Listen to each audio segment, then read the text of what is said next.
দর্শক, breaking news. Colombo টেস্টে তৃতীয় দিনের খেলা শেষেই বাংলাদেশকে চোখ রাঙিয়ে পরাজয়ের শঙ্কা। দ্বিতীয় ইনিংসে আরও একবার ব্যাটিং বিপর্যয়ে পড়ে 6 উইকেট হারিয়ে 115 রান নিয়ে দিনের খেলা শেষ করেছে টাইগাররা। এখনও 96 রানে এগিয়ে শ্রীলঙ্কা। ব্যাট হাতে সুবিধা করতে পারেনি বাংলাদেশ। চা বিরতির ঠিক আগে বিদায় নিয়েছিলেন ওপেনার এনামুল হক বিজয়। 1 উইকেটে 31 রান নিয়ে চা বিরতিতে যায় বাংলাদেশ। চা বিরতি থেকে ফিরে আউট হয়েছেন সাদমান ইসলাম। 24 বলে 12 রান করে বিদায় নেন সাদমান। এরপর জুটি বাঁধেন মুমিনুল হক এবং নাজমুল হোসেন শান্ত। দুজনেই শুরু পেয়ে ইনিংস লম্বা করতে ব্যর্থ হয়েছেন। 33 বলে 15 রান করে বিদায় নেন মুমিনুল। শান্ত খেলেছেন 48 বলে 19 রানের ইনিংস।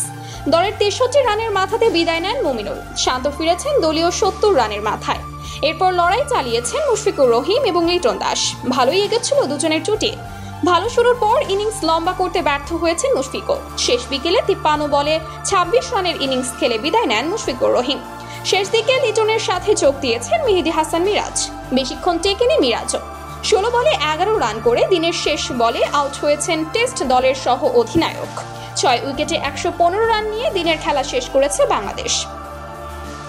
39 বলে 13 রান করে ক্রিজে টিকে আছেন লিটন দাস।